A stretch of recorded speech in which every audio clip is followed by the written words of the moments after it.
A top Green has issued a warning that the new debt regulations will only serve to fortify the extreme right in the EU and Putin. In the run-up to a vote on new debt rules for EU countries in the European Parliament, Greens co-president Philippe Lamberts sounded the alarm about the end of the European Union as we know it in the worst-case scenario where populists gain power due to renewed austerity measures and Putin wins the war in Ukraine due to insufficient military spending. The Stability and Growth Pact, a reform of EU regulations governing national debts and deficits, is up for voting in the European Parliament on Wednesday. Even though EU finance ministers reached an agreement in late December, the European Parliament must still negotiate certain aspects of the package in trilogues, an interinstitutional dialogue involving the EU Commission, the EP, and the Council of the EU. In an interview with Euractiv and EU Observer, Lamberts stated, "Actually, the new rules are equally detrimental and equally unworkable, despite the fact that the reform was deemed essential since the previous restrictions were deemed unrealistic and inadequately enforced. Irrespective of whether we achieve the aims or not, their impact on public finances will be frozen since they will be tried," he stressed. As a result, budget cuts will be reinstated. Did you aware that a lack of spending leads to the far right is proliferated? National populism is a result, Lamberts argued. He went on to say that in the worst-case scenario that could happen, Russian President Vladimir Putin could win the war in Ukraine, and far-right French leader Marine Le Pen and former US President Donald Trump could both become president. He always seems to come out on top, so what gives?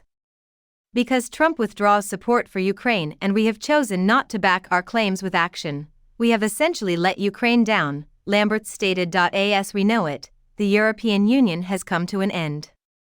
He went on to say that it might be a paper tiger at most, but that it might still exist. Lamberts, who has served as a member of the European Parliament since 2009, expressed his dismay at the new budgetary regulations, describing them as the biggest case of sleepwalking he has ever seen. Military budgets need to be increased. The majority of the centre-right EPP, the centrist Renew Group, and the socialist SD in the European Parliament's Economic Committee, Econ, have supported a yearly reduction of debt for nations with high debt levels of 1% of GDP and for countries with medium debt levels of 0.5% of GDP.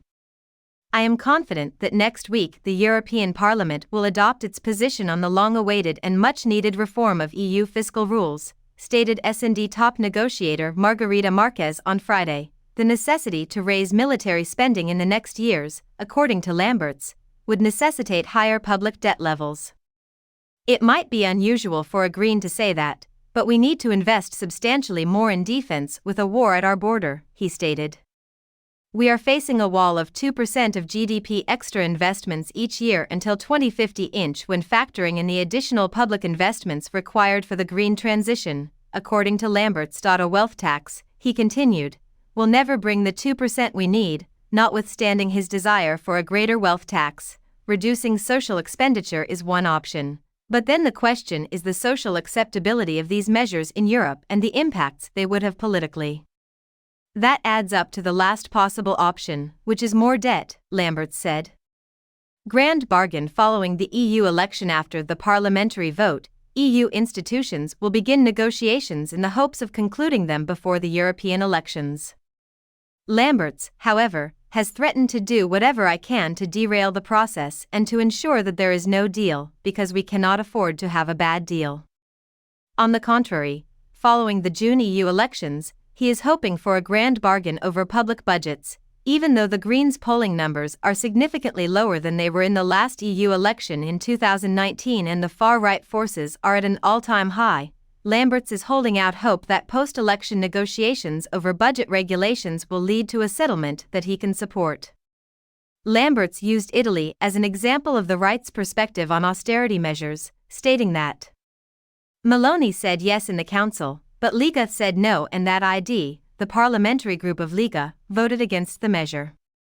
The more conservative you are, that doesn't necessarily mean you want greater cuts, he said. The so-called von der Leyen majority of the EPP, Renew, and S&D will likely keep cooperating, he added, but there may be an incentive for them to commit to a larger public debt load after the election than they have today.